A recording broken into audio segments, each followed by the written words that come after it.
आज हम बात करेंगे तुला राशि के जातकों के लिए सितंबर 2025 के राशिफल के बारे में। तुला राशि वालों के लिए 1 से 30 सितंबर 2025 में आप किन किन परिस्थितियों से गुजरोगे, इस माह की संपूर्ण जानकारी हम आपको देंगे। नमस्कार दोस्तों, आप सभी का स्वागत है GKM Monu story YouTube channel में। मित्रों, तुला राशि वालों के लिए ज्योतिष शास्त्र की भविष्यवाणी के अनुसार इस महीने आपका कार्यक्षेत्र, आर्थिक स्थिति, स्वास्थ्य, प्रेम व वैवाहिक जीवन और पारिवारिक जीवन कैसा रहेगा। साथ ही कुछ ज्योतिषीय उपाय भी बताएंगे जिससे आपका महीना और भी शुभ बन सके। तो मेरे प्यारे मित्रों, वीडियो को अंत तक जरूर देखें ताकि आप अपने महीने की पूरी तैयारी कर सकें। अगर आप हमारे चैनल पर नए हैं तो चैनल को सब्सक्राइब कर लें और बेल आइकन को भी ऑन कर लें ताकि हमारी हर नई वीडियो सबसे पहले आप तक पहुंचे। तो चलिए दोस्तों, बिना देरी किए शुरू करते हैं। कार्यक्षेत्र, करियर के दृष्टिकोण से यह महीना थोड़ा बेहतर रहने की संभावना है। दशम भाव में महीने की शुरुआत में शुक्र महाराज विराजमान रहेंगे, जिससे आप अपने कार्यक्षेत्र में अच्छा वातावरण महसूस करेंगे। आसपास के लोगों से काफी घुल मिल जाएंगे, लेकिन इससे आपका ध्यान आपके काम से हट सकता है, जो आपके लिए ठीक नहीं होगा। इसलिए अपने कार्यक्षेत्र पर ध्यान बनाए रखें। छठे भाव में पूरे महीने शनि महाराज विराजमान रहेंगे और छठे भाव के स्वामी बृहस्पति महाराज पूरे महीने नवम भाव में विराजमान रहेंगे, जिससे संघर्ष करने के बाद आपको कार्यक्षेत्र में सफलता मिलेगी और अच्छे काम का अच्छा नतीजा यानी कि आपको पदोन्नति भी मिल सकती है। वरिष्ठ अधिकारियों से उतार चढ़ाव के बावजूद संबंध अच्छे बने रहेंगे। महीने के उत्तरार्ध में 15 तारीख को शुक्र आपके एकादश भाव में चले जाएंगे। तब आप अपने काम पर ज्यादा ध्यान दे पाएंगे और कार्यक्षेत्र में अपनी स्थिति को बेहतर बना पाएंगे। सप्तम भाव के स्वामी मंगल महाराज महीने की शुरुआत में द्वादश भाव में विराजमान रहेंगे और उसके बाद 13 तारीख को आपके प्रथम भाव में आकर सप्तम भाव को पूर्ण सप्तम दृष्टि से देखेंगे। ऐसे में आपको विदेशी माध्यमों से व्यापार में अच्छा लाभ होगा और नए संपर्कों के साथ मिलकर आप काम करेंगे तो आपको अच्छे परिणाम देखने को मिलेंगे। महीने के मध्य में भी क्रोध से बचकर रहेंगे तो आपको कार्यक्षेत्र में अच्छी सफलता मिलेगी। आर्थिक, यदि आपकी आर्थिक स्थिति को देखा जाए तो यह इस महीने उतार चढ़ाव से भारी रहेगी और कुछ डामाडोल भी हो सकती है। महीने की शुरुआत में मंगल महाराज द्वादश भाव में होंगे तो शनि महाराज छठे भाव में होंगे। यह दोनों मिलकर आपके खर्चों में लगातार बढ़ोतरी करेंगे। अप्रत्याशित रूप से खर्च बढ़ने से आप परेशान रहेंगे, लेकिन इसी समय में सूर्य, बुध और केतु एकादश भाव में विराजमान रहकर आपकी आमदनी को बढ़ाएंगे और आपकी आर्थिक स्थिति में इजाफा करेंगे। राहु महाराज पंचम भाव में बैठकर आपको शेयर बाजार तथा अन्य माध्यमों से धन प्रदान करने का रास्ता खोलते रहेंगे। बृहस्पति महाराज नवम भाव में बैठकर आपके भाग्य की वृद्धि करेंगे और वहां से आपके प्रथम भाव पर दृष्टि डालेंगे, जिससे भाग्य की सहायता से धन प्राप्ति के योग बन सकते हैं। उसके बाद 13 तारीख को मंगल द्वादश भाव से निकलकर प्रथम भाव में आएंगे, जिससे खर्चों में कुछ कमी आएगी। 15 तारीख को बुध और 17 तारीख को सूर्य द्वादश भाव में चले जाएंगे, जिससे आपके कुछ खर्च बढ़ेंगे, लेकिन विदेश यात्रा के योग बन सकते हैं, इसलिए खर्च आपको अच्छे लगेंगे। इसके बाद 15 तारीख से शुक्र महाराज एकादश भाव में आ जाएंगे, जो एक बार फिर से आपकी आमदनी को बढ़ाएंगे। इस प्रकार आपकी आर्थिक स्थिति उतार चढ़ाव के बीच ठीक ठाक रह सकती है। स्वास्थ्य, सितंबर मासिक राशिफल 2025 के अनुसार यह महीना स्वास्थ्य के दृष्टिकोण से औसत रहने की संभावना है। पंचम भाव और एकादश भाव पर ग्रहण का प्रभाव अधिक रहेगा। पंचम भाव में राहु महाराज रहेंगे तो एकादश भाव में सूर्य, बुध, केतु के साथ विराजमान रहेंगे। आपको पेट से जुड़ी समस्याओं के प्रति सावधान रहना होगा, अन्यथा आपको रोग परेशान कर सकते हैं।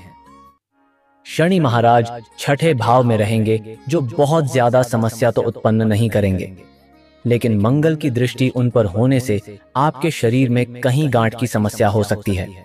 इसके प्रति आपको तत्काल प्रभाव से ध्यान देना होगा, नहीं तो बाद में समस्या बढ़ सकती है। महीने के उत्तरार्ध में अपेक्षाकृत स्थितियों में बदलाव आएगा और स्वास्थ्य में सुधार देखने को मिलेगा।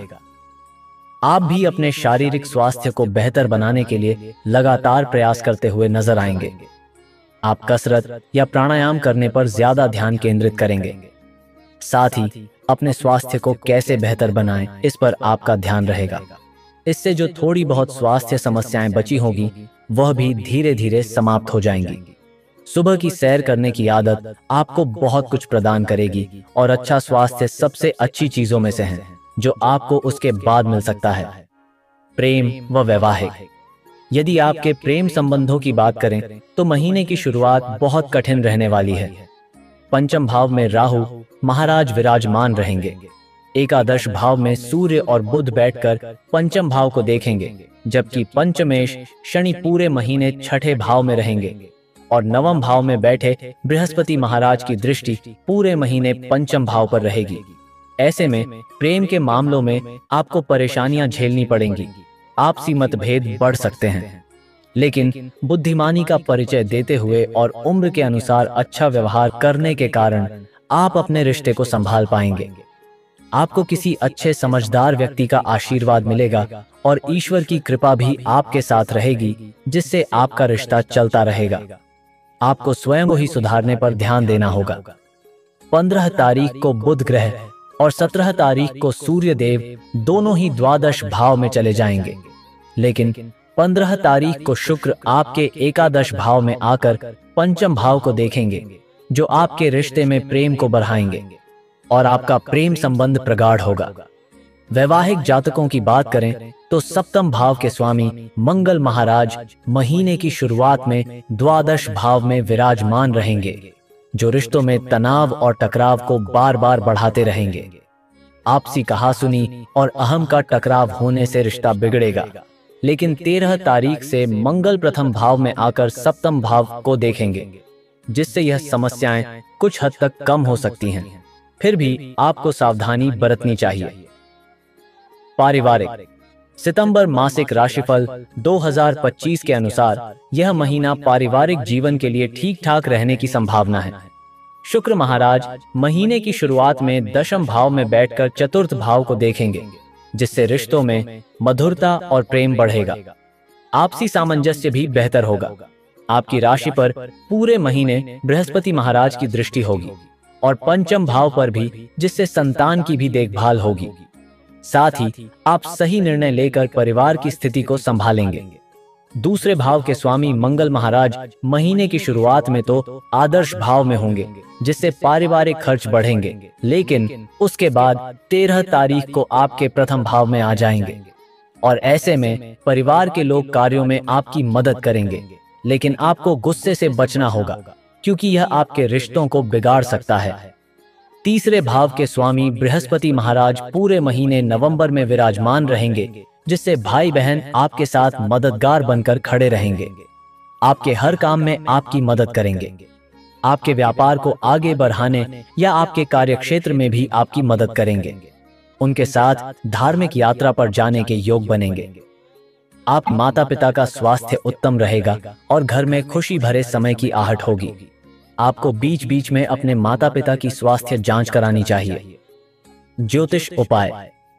उपाय 1, आपको शुक्रवार के दिन माता महालक्ष्मी को समर्पित श्री सूक्त का पाठ करना चाहिए। उपाय 2, बृहस्पतिवार के दिन किसी ब्राह्मण अथवा विद्यार्थी को भोजन कराएं अथवा पठन पाठन की सामग्री भेंट करें। उपाय 3, बुधवार को सायंकाल के समय किसी मंदिर में एक कटोरी काले तिल दान करें। उपाय 4, शुक्रदेव के बीज मंत्र का जाप करें। तो दोस्तों, यह था तुला राशि का मासिक राशिफल। अगर आपने अभी तक चैनल सब्सक्राइब नहीं किया है तो जल्दी से कर लें और कमेंट में मां लक्ष्मी हम पर कृपा करें अवश्य लिखें। फिर मिलेंगे एक नई जानकारी और नए राशिफल के साथ। तब तक के लिए धन्यवाद और आपका दिन शुभ हो।